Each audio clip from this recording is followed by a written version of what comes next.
छीनता, आबो दाना बंद नहीं करता, सूरज को हुक्म नहीं करता कि इसके आंगन में रोशनी नहीं फैलानी, चांद को नहीं रोकता कि तेरी किरणें इसके वेड़े में नहीं पड़नी चाहिए, बल्कि अल्लाह जब किसी से नाराज होता है सजदों की तौफीक छीन लेता है। सजदों की तौफीक छिन गई तो फिर समझो अल्लाह नाराज है, अल्लाह राजी नहीं है। और अगर सजदों की तौफीक नसीब हो जाए, किसी ने वासफ अली वासफ मरहूम से पूछा था कि कैसे हमें पता चलेगा कि हमारी नमाज कबूल हो गई है, तो उन्होंने कहा था एक नमाज के बाद दूसरी अता हो जाए तो समझ लो पहली कबूल हो गई है। तो नमाजों का नसीब होना ये अल्लाह की रिजा और अल्लाह की खुशनुदी की दलील है, और सजदों की तौफीक का छिन जाना ये अल्लाह की नाराजगी की दलील है। मैं और आप देखें कि हम कहाँ खड़े। देखिए दौलत तो कुफार को भी मिलती है, अल्लाह दौलत उसे भी देता है जिससे राजी है, उसे भी देता है जिससे नहीं राजी, लेकिन सजदों की तौफीक उसे ही देता है जिस पे वो राजी है। तो पंज गाना नमाज शियारे जिंदगी बना लीजिए, नमाज कज़ा ना होने पाए।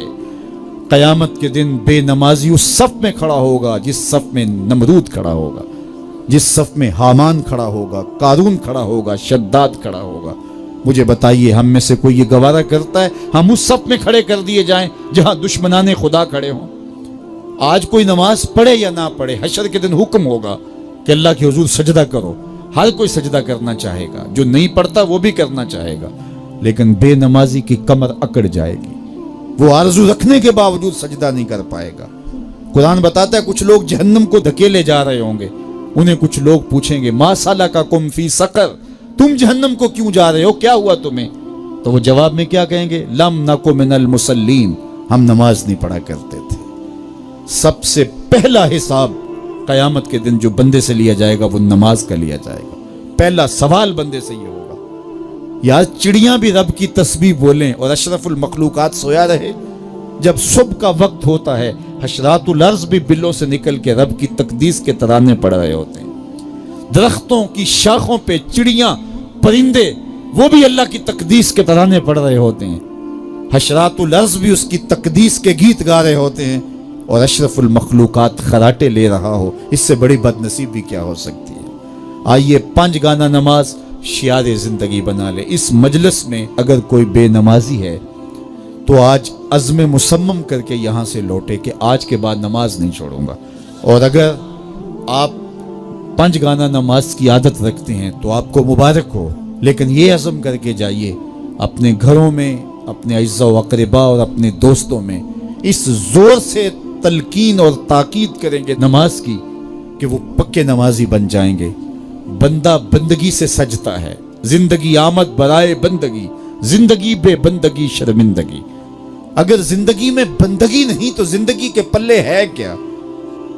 उलमा ने लिखा है कि ये सारे दरख्त हालते क़याम में हैं, चौपाई हालते रकू में हैं, मेंढक तशहुद में हैं और हशरातुल अर्ज़ सजदे में हैं, और इंसान अशरफुल मखलूकात है। इसकी इबादत में दरख्तों का क़याम भी रखा गया और रुकू भी रखे गए और सजदे भी रखे गए और कादे भी रखे गए, इसलिए ताकि इसकी इबादत तमाम मखलूकात की इबादत की जामे बन जाए। लेकिन इसके बावजूद अल्लाह के हुजूर सजदा रेज होना पसंद न करे तो बताइए कैसे रहमतें इसके ऊपर उतरेंगी? खुश नसीब तो वो हैं जो पंज गाना नमाज अदा करने के बाद तहज्जुद भी कज़ा नहीं होने देते, सजदों से अल्लाह के हुजूर हाजिरी पेश करते हैं। सबसे ज्यादा बंदा अल्लाह के उस वक्त करीब होता है जब सजदे में सर रखा हुआ होता है। इंसान के अशरफ आज़ा उसके सर में है, बोलने की कुव्वत जुबान सर में, देखने की कुव्वत आंखें सर में, सूंघने की कुव्वत नाक सर में, चखने की कुव्वत जुबान सर में, सुनने की कुव्वत कान सर में, सोचने की कुव्वत दिमाग सर में, और सर मालिक के दर पे।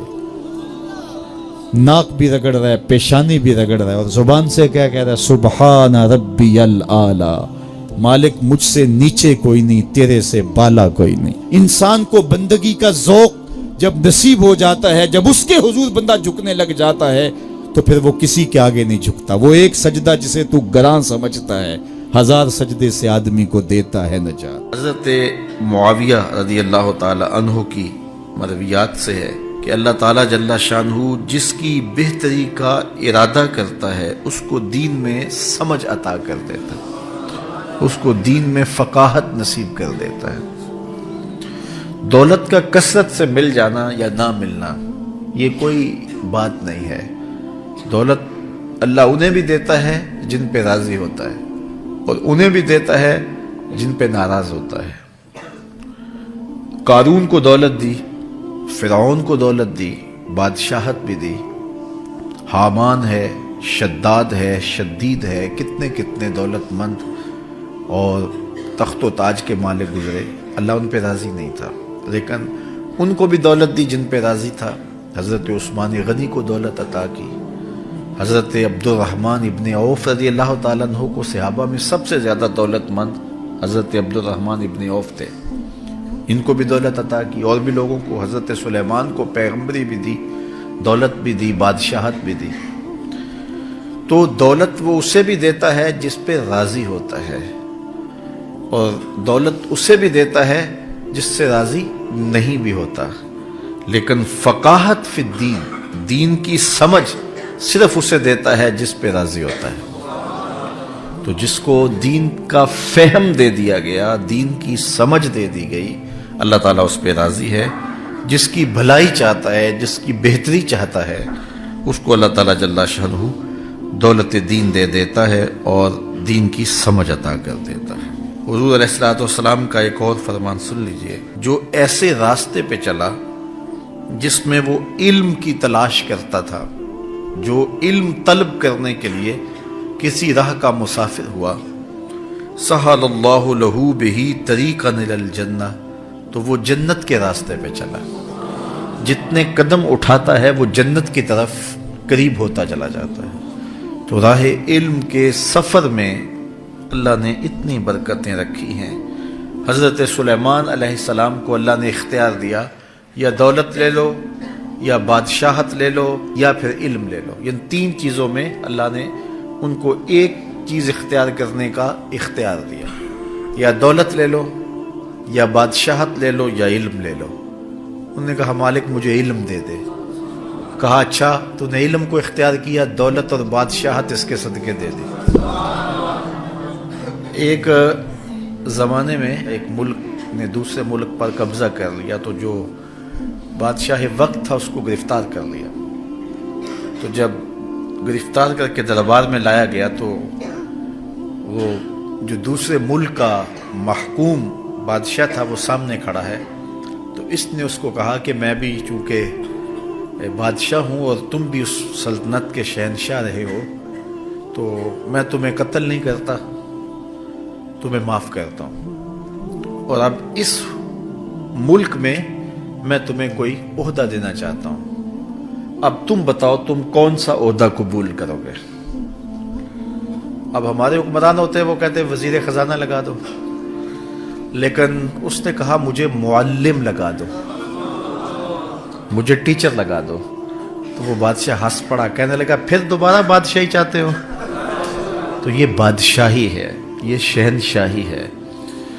تو جو راہ علم پہ چلا وہ جنت کے راستے پہ چلا، اللہ اس کے لیے جنت کی راہیں بھی آسان کر دیتا ہے، اور دنیا پہ بھی اللہ تعالیٰ اس کو عزتوں سے نوازتا ہے۔ تعلیم و تعلم کا جہان حقیقی جہان ہے۔ تو باقاعدہ 8 سال کا کورس کرے یہ تو ہر شخص کے لیے ممکن نہیں ہے، لیکن سب کے اوپر لازم ہے کہ وہ ضروریات دین سیکھے۔ ان میں نماز، روزہ، حج، زکوٰۃ، اگر کاروبار کرتا ہے تو کاروبار کے مسائل، اسی طرح جو ہے وہ کفر، اسلام، بنیادی عقائد، یہ وہ چیزیں ہیں جو ہر ایک شخص کے اوپر جو ہے وہ سیکھنی واجب ہیں اور ضروری ہیں۔ تو ان کو سیکھنے کے لیے علمی حلقوں میں جانا، بیٹھنا، علماء کی صحبت میں بیٹھنا، یہ اپنے اوپر لازم کر لیں۔